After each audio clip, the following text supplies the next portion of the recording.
Hello hi dear friends, it's me Ramya Chris. എല്ലാവർക്കും പുതിയൊരു വീഡിയോയിലേക്ക് ഒരിക്കൽ കൂടി സ്വാഗതം.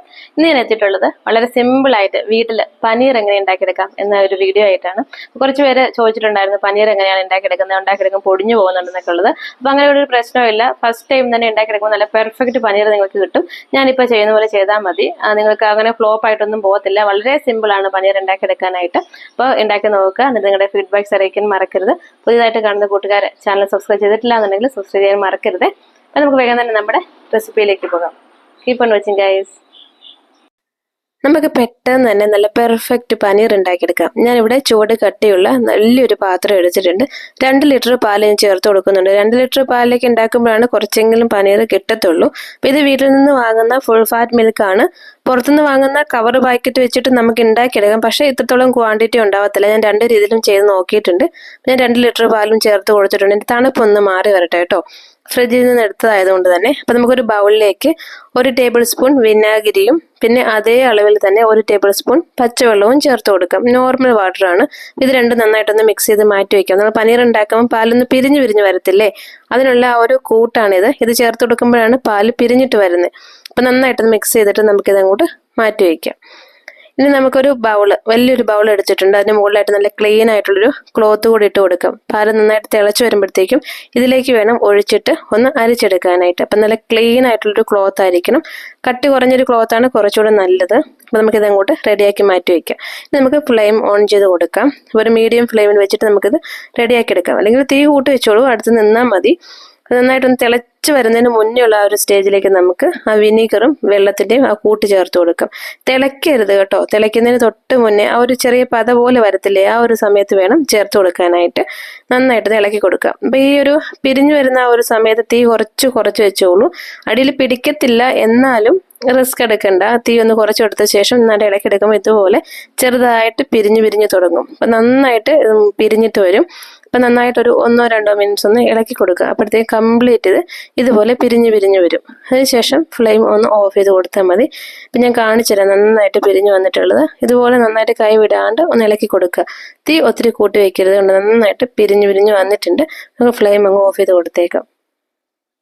നമ്മൾ നേരത്തെ റെഡിയാക്കി വെച്ചിട്ടുള്ള ആ തുണിയിലേക്ക് ഇത് ഒഴിച്ചു കൊടുക്കുക. അപ്പം നല്ല ചൂടാണ്, കൈയൊന്നും പൊള്ളാണ്ട് വേണം ഒഴിച്ചു കൊടുക്കാനായിട്ട്. ഇനി നമുക്ക് ആ തുണി അങ്ങനെ ഒന്ന് പിഴിഞ്ഞെടുക്കാം. അപ്പം നല്ല ചൂടല്ലേ, അപ്പം നമുക്ക് ഇങ്ങനെ കൂട്ടി പിടിച്ചതിന് ശേഷം കുറച്ച് തണുത്ത വെള്ളം ഞാൻ മാറ്റി വെച്ചിട്ടുണ്ട്. ഫ്രിഡ്ജിലെ തണുത്ത വെള്ളമൊന്നുമല്ല, സാധാരണ ടാപ്പ് വാട്ടർ തന്നെയാണ്. അതിലേക്ക് ഇട്ടിട്ട് ഇങ്ങനെ 1-2 പ്രാവശ്യം അതിന് മുക്കി അതിൻ്റെ ചൂടൊന്ന് മാറ്റിയെടുക്കാം. നന്നായിട്ടിത് നല്ല വെള്ളം ക്ലിയർ ആവുന്നവരെ നന്നായിട്ട് ഇതുപോലെ വെള്ളത്തിലേക്ക് ഇട്ടിട്ട് ഒന്ന് മുക്കി എടുക്കാം. അപ്പോഴത്തേക്കും കംപ്ലീറ്റ് അതിൻ്റെ ആ പാലിൻ്റെ ആ ഒരു ഇതൊക്കെ മാറിയിട്ട് പുളിയൊക്കെ ഒന്ന് മാറി കിട്ടും. അപ്പം വിനീഗർ ഒരുപാട് ചേർത്ത് കൊടുക്കരുത്. 1 ടേബിൾ സ്പൂൺ ചേർത്ത് കൊടുത്താൽ മതി. അപ്പം ഇതിലേക്ക് പുളിയുടെ ടേസ്റ്റോ പാലിൻ്റെ ടേസ്റ്റോ ഒന്നും അറിയില്ല. നല്ല ടേസ്റ്റി ആയിട്ടുള്ള പനീർ കിട്ടും. എനിക്കൊന്ന് പുറത്തുനിന്ന് വാങ്ങുന്നേക്കാളും നല്ല ടേസ്റ്റിയാണ് വീട്ടിലുണ്ടാക്കിയെടുക്കുമ്പോൾ. അപ്പോൾ പനീർ ഉണ്ടാക്കിയിട്ട് പെർഫെക്റ്റ് ആയിട്ടൊന്നും വരത്തില്ല എന്നൊക്കെയുള്ളവർ ഇതുപോലെ ഉണ്ടാക്കി നോക്കൂ. ഫസ്റ്റ് ടൈം തന്നെ ഉണ്ടാക്കിയെടുക്കുമ്പോഴത്തേക്ക് നല്ല പെർഫെക്റ്റ് ആയിട്ടുള്ള പനീർ നിങ്ങൾക്ക് കിട്ടും. ഇപ്പം നന്നായിട്ട് ചൂടൊക്കെ ഒന്ന് മാറി വന്നിട്ടുണ്ട്, കണ്ടോ. ഈ ഒരു റൗണ്ട് ഷേപ്പിൽ ഇപ്പം 2 ലിറ്റർ പാലിൽ നിന്നും ഇത്രത്തോളം കിട്ടിയിട്ടുണ്ട്. ഇനി നമുക്കൊരു പ്ലേറ്റ് വെച്ച് കൊടുത്ത ശേഷം അതിന് മുകളിൽ ഒരു ചെറിയ പ്ലേറ്റ് കൂടെ വെച്ച് കൊടുക്കാം. ഇങ്ങനെ കമത്തി വെക്കണം. എന്നിട്ട് ഇതിന് മുകളിലായിട്ട് നമുക്കത് വെച്ച് കൊടുക്കാം. അപ്പോൾ അതിലേക്കുള്ള എക്സസ് ആയിട്ടുള്ള വെള്ളമൊക്കെ ഉണ്ടെങ്കിൽ അത് നന്നായിട്ട് ആ ഒരു പ്ലേറ്റിലേക്ക് കിടക്കും. അപ്പോൾ പനീർ നല്ല കട്ടിയായിട്ട് കിട്ടും, പൊടിഞ്ഞിട്ടൊന്നും പോകത്തില്ല. കണ്ടോ, ഇതുപോലെ ഒന്ന് റൗണ്ട് ഷേപ്പിൽ വെച്ച് കൊടുത്ത ശേഷം ഇതിന് മുകളിലായിട്ട് എന്തെങ്കിലും ഭാരമുള്ള സംഭവം വെച്ച് കൊടുക്കാം. ഞാനിവിടെ ഇപ്പം നല്ല കട്ടിയുള്ള ഓവനിലൊക്കെ വെക്കുന്ന ഒരു പാത്രമാണ്. നല്ല കട്ടിയുള്ള പാത്രമാണ്. താഴെ മറിഞ്ഞു വീണാലും പൊട്ടിയിട്ടൊന്നും പോകത്തില്ല. അതിലേക്ക് വെള്ളം നിറച്ചു കൊടുത്തതിന് ശേഷം ഇങ്ങനെ ഒരു സപ്പോർട്ടിൽ വെച്ച് കൊടുക്കുകയാണ്. ഇപ്പോൾ ഫിത്തിയുടെയൊക്കെ സൈഡിലേക്ക് വെച്ച് കൊടുക്കുകയാണെങ്കിൽ ഒരു സപ്പോർട്ട് കിട്ടും. അപ്പം ഞാനിത് ക്യാമറ ഓഫ് ചെയ്ത് കഴിയുമ്പോഴത്തേക്ക് ഞാൻ ഫിത്തിയുടെ ഒരു സൈഡിലേക്ക് വെച്ച് കൊടുക്കുക. അപ്പോൾ ആ സപ്പോർട്ടിൽ ഇത് ഇരുന്നോളും. 1 മണിക്കൂർ ഇങ്ങനെ വെക്കണം. നിങ്ങൾക്ക് ഇതുപോലെ വെള്ളം തന്നെ വെക്കണം എന്നൊരു നിർബന്ധവും ഇല്ല. ഉള്ളി സവാളയൊക്കെ മേടിച്ചിട്ടുള്ള പാക്കറ്റില്ലേ അത് വെക്കാം, അല്ലെങ്കിൽ വെയിറ്റുള്ള എന്ത് സംഭവം വെക്കാം. ഒരു മണിക്കൂറിനൊക്കെ മുന്നേ റെഡി ആയിട്ടുണ്ട്. 3/4 മണിക്കൂറൊക്കെ ആയപ്പോഴത്തേക്കും ഞാനിത് മാറ്റിയിട്ടുണ്ട്. കണ്ടോ, നല്ല പെർഫെക്റ്റ് ആയിട്ട് പനീർ കിട്ടിയിട്ടുണ്ട്. പൊടിഞ്ഞിട്ടൊന്നും പോകത്തില്ല. മിക്കവരും പറയാറുണ്ട് പനീർ ഉണ്ടാക്കിയെടുക്കുമ്പോഴത്തേക്കും മുറിച്ചെടുക്കുമ്പോൾ പൊടിഞ്ഞു പോകുന്നു, അല്ലെങ്കിൽ റെസിപ്പി ഉണ്ടാക്കുമ്പോൾ അതൊന്ന് ചൂടാകുമ്പോഴത്തേക്കും മെൽറ്റായിട്ട് പോകുന്നു എന്നൊക്കെ ഉള്ളത്. ഒരു പ്രശ്നവും ഇല്ല. ഞാനിപ്പോൾ ചെയ്ത പോലെ തന്നെ ചെയ്ത് നോക്കൂ, നിങ്ങൾക്ക് നല്ല പെർഫെക്റ്റ് ആയിട്ട് പനീർ കിട്ടും. കാരണം ഞാൻ എപ്പോഴും വീട്ടിൽ ഇതുവരെ ഉണ്ടാക്കാറുള്ളതാണ്. ഞാൻ പനീർ അങ്ങനെ പുറത്തുനിന്ന് വാങ്ങാറേ ഇല്ല. വീട്ടിൽ തന്നെയാണ് പനീർ ഉണ്ടാക്കിയെടുക്കാറുള്ളത്. നല്ല കട്ടിയാണ്. ഇതിങ്ങനെ റെസിപ്പി ഉണ്ടാക്കാൻ പൊടിഞ്ഞു പോകും ഒന്നുമില്ല. നല്ല സോഫ്റ്റ് ആയിട്ട് തന്നെ കിട്ടും. കണ്ടോ, അപ്പോൾ നിങ്ങൾ ഇതുപോലെ തന്നെ ഉണ്ടാക്കി നോക്കുക. അപ്പോൾ പാല് കുറച്ച് കൂടുതലാണ് എടുത്തെങ്കിൽ അതനുസരിച്ച് വിനീഗർ ഇപ്പോൾ 1.5 ടേബിൾ സ്പൂണൊക്കെ ചേർത്ത് കൊടുത്താൽ മതി. അത് കൂടുതൽ ഒട്ടും വേണ്ട. ഞാനിപ്പോൾ 2-3 എണ്ണം ഇതുപോലെ ഉണ്ടാക്കി മാറ്റി വെച്ചിട്ടുണ്ട്. അപ്പോൾ നിങ്ങളെല്ലാവരും പനീർ ഉണ്ടാക്കി നോക്കിയിട്ട് റെസിപ്പി ഒന്നെങ്കിൽ ഇൻസ്റ്റയിൽ ഫോട്ടോ അയക്കണം, അല്ലെങ്കിൽ നിങ്ങൾ ഉണ്ടാക്കി നോക്കിയിട്ട് നിങ്ങളുടെ അഭിപ്രായങ്ങൾ അറിയിക്കാനും മറക്കരുത്. കണ്ടോ, അപ്പം ഞാനിതൊരു 4 ലിറ്റർ പാലിലുള്ളതാണ് മൊത്തം ഈ ഒരു 3 എണ്ണം കിട്ടിയേക്കുന്നത്.